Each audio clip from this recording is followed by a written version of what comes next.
Welcome back to another episode of my Mini Cooper S restoration. In this episode, I fit a new wheel bearing, I turned the steering wheel a couple of times, and I show you the new wheels that I've bought for this Mini.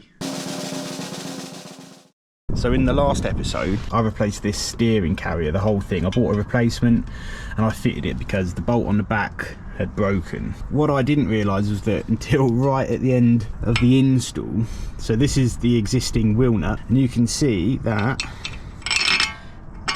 they just go in and out like that. So what I found out was that in late 2006 they actually changed these holes from an M12 to an M14, and this is an early 2006 car, and the Gen 2 cars appeared in 2007. So why they made this change so late in the 06 model year, I will never know. What I'm going to do is, there's an easy way and there's a hard way to do this, and we're going to do the hard way, and that is, I've got the old wheel bearing from the unit that just came off. Now they bolt on, bolt off, they're not like other cars where you have to press them out. I'm going to swap over the wheel bearings. I'm going to put the old wheel bearing with the M12 holes into my new steering knuckle. That's the hard way, and if that starts failing, I'm just going to go the easy way. I'm going to cheat and I shall just buy some new wheel bolts.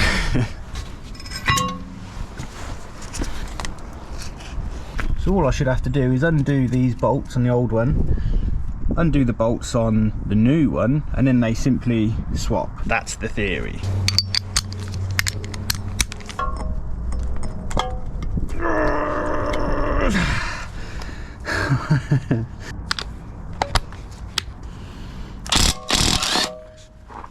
Yes. And then what? Does this just fall out, does it, or what? Or is it going to need a persuader on it? Oh. Well, that's easy enough.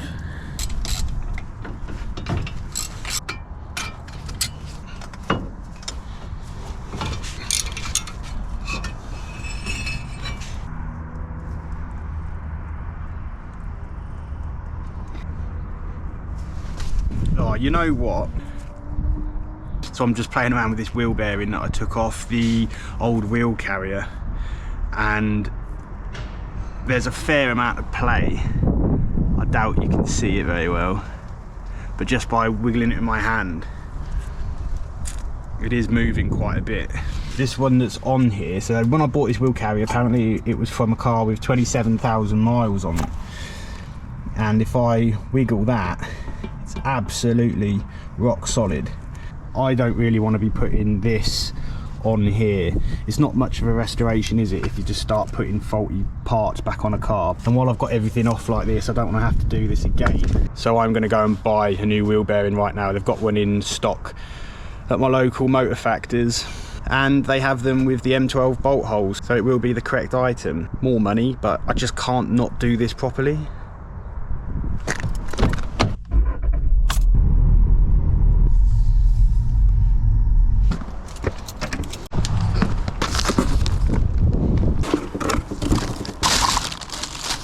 And that is solid as a rock. It's also a lot stiffer and smoother. This one's loose as hell, you can do that, and you can wobble it, so this would have needed replacing anyway. And then let's just check that the old wheel bolts work. Delightful. Okay, let's carry on. So is there going to be an easy way to get in the back there? Yep.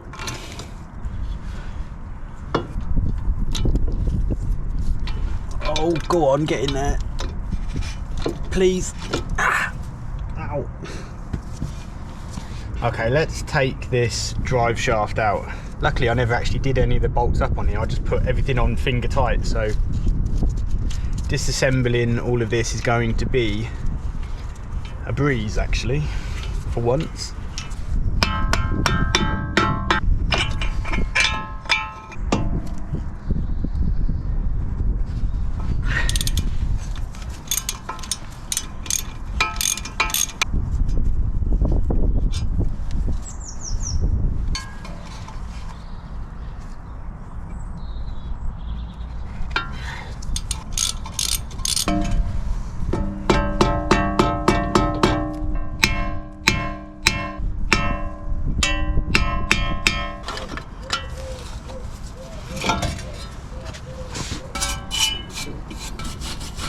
And then this should simply just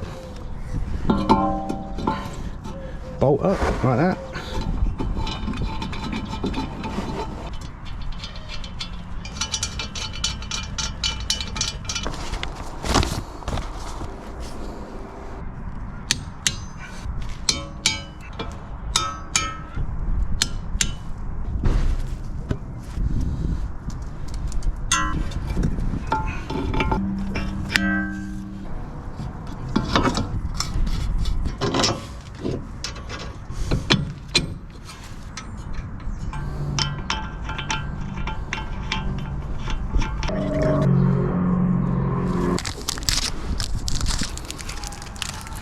And then shout out to Tony Repairs for noticing that my disc retaining bolts were missing, so I did get a couple more.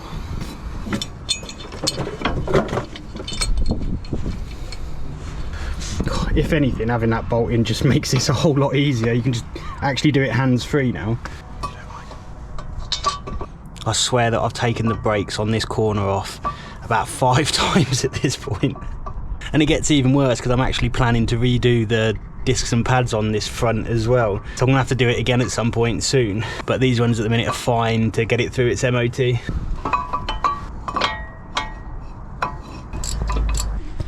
And there we have it.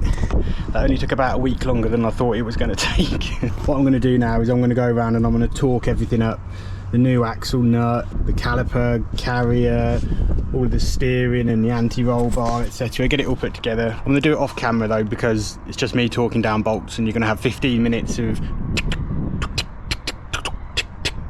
So when I bought this car, the guy I bought it off of, he said to me, oh, it's in really good nick, and the only thing that you might really need to look at is the exhaust mount. It might need a replacement exhaust mount because the exhaust rattles a little bit.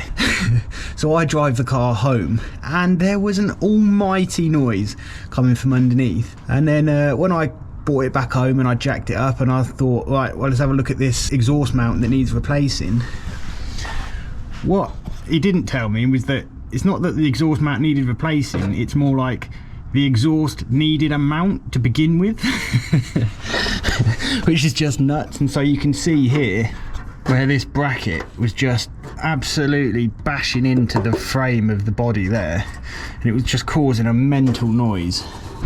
So what I've done is I've bought a new mount. I say new, it was actually second hand. For some reason when I went to buy them, BMW didn't have any, so I bought second hand off eBay. So it's this bad boy here, and then you use a couple of these rubber mounts to then actually mount the exhaust. I don't actually know how it goes.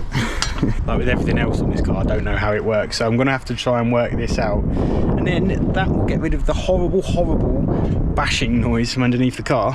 And while I've got your attention, I've got quite a few parts now from this company on eBay called Kent Mini Spares. If you're into minis and you're looking for a good supplier, I've used these guys for quite a few parts on this car and they've been really quite good. This isn't sponsored or anything, it's just me giving credit where credit is due. Okay, so this can't be difficult. This must just kind of go like this.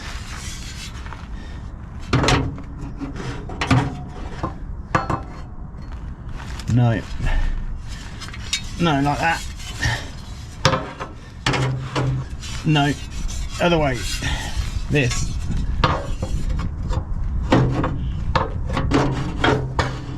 Like that. And then my little rubber thingamajiggers.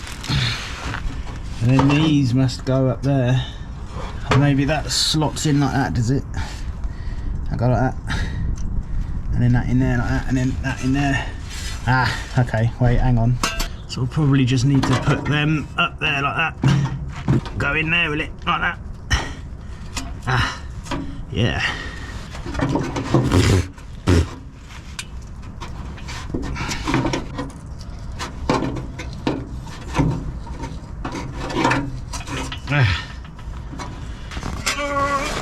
There's not much room. And then if I stick one bolt in here. Yep. No, yeah. No, get in there. Ah.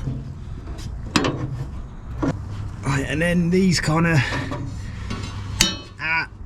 then these kind of need to bolt to this somehow. Maybe if I actually push this up.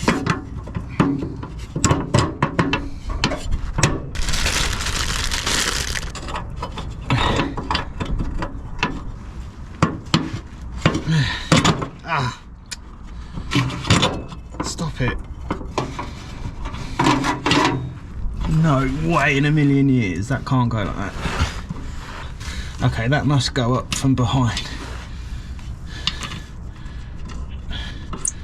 Yeah, okay, right. Well, that's not a problem.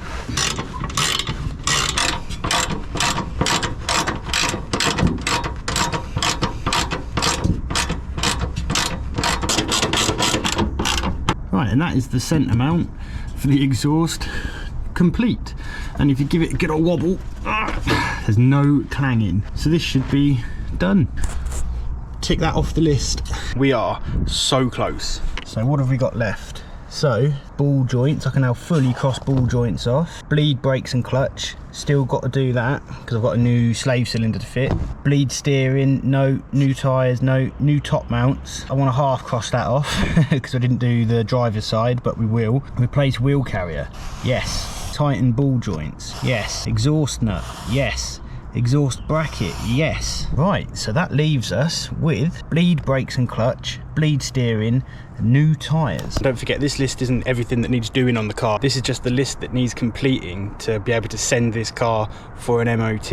And if you're outside of the UK, an MOT is our annual government inspection of the car to make sure that the car is actually roadworthy. We have to do a test to make sure that our cars are roadworthy, but the government never has to do any kind of test to make sure that the road is car worthy.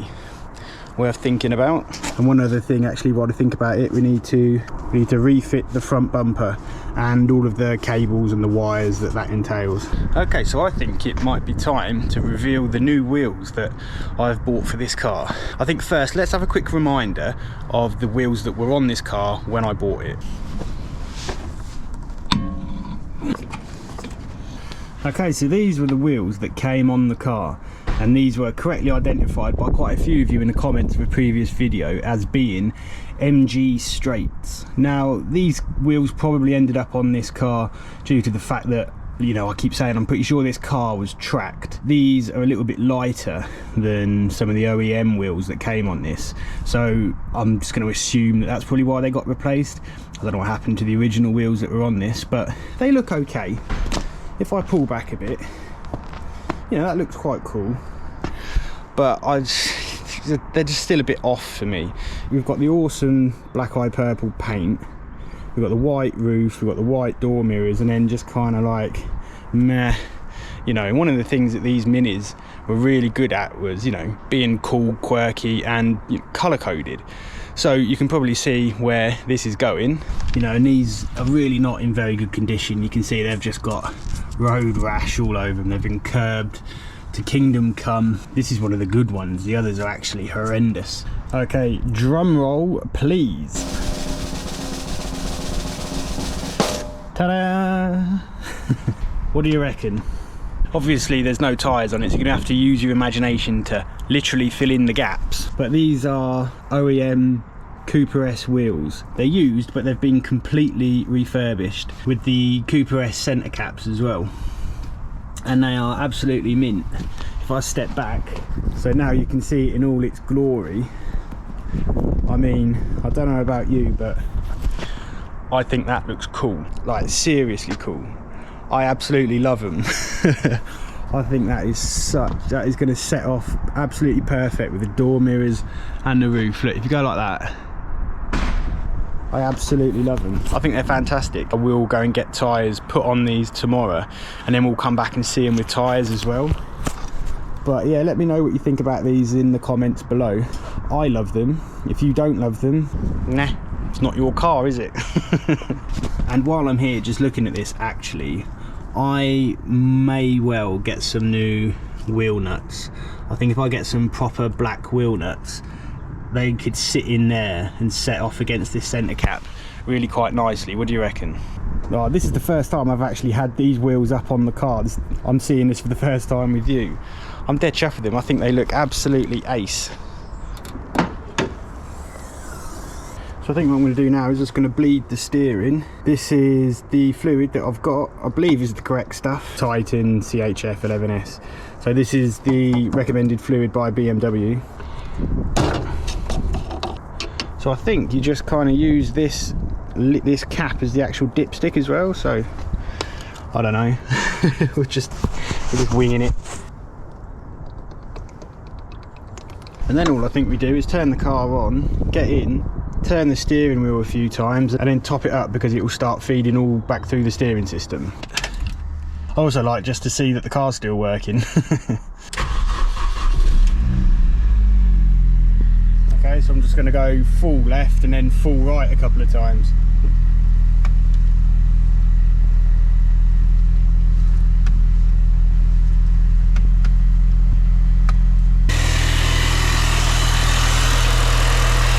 As you can see, the fluid's gone right down and there's quite a lot of bubbles coming out of it still as I speak.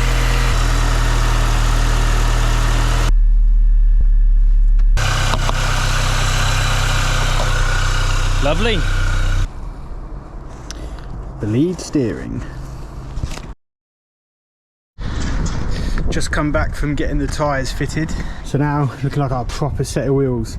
Let's just offer these up to the car quickly. We can see what they look like properly shod with their new rubber. So that is what they properly look like now with their rubber on. Oh, that does look cool. And okay, what you say, it looks cool. Oh, and one other thing that I noticed yesterday. So I was putting the steering and the suspension back together, and my track rod ends here. I had the usual problem with the nuts spinning like crazy when I was trying to do it back up to the steering knuckle. Trying every trick in the book. I tried to jack this up, you know, to apply pressure so I could actually get the nut on. I tried clamping it, absolutely nothing to avail. And then basically I realised it was spinning quite so badly because these track rod ends are just shot, if you ask me. There's nothing in that whatsoever. They are loose. And then I was just inspecting the rubber on both of them, and the rubber is really perishing, and they've got little cracks in them, so they're on their way out. So what I've done is I've actually bought 2 new track rod ends, and we will be fitting them in the next one, which is where I'll see you next.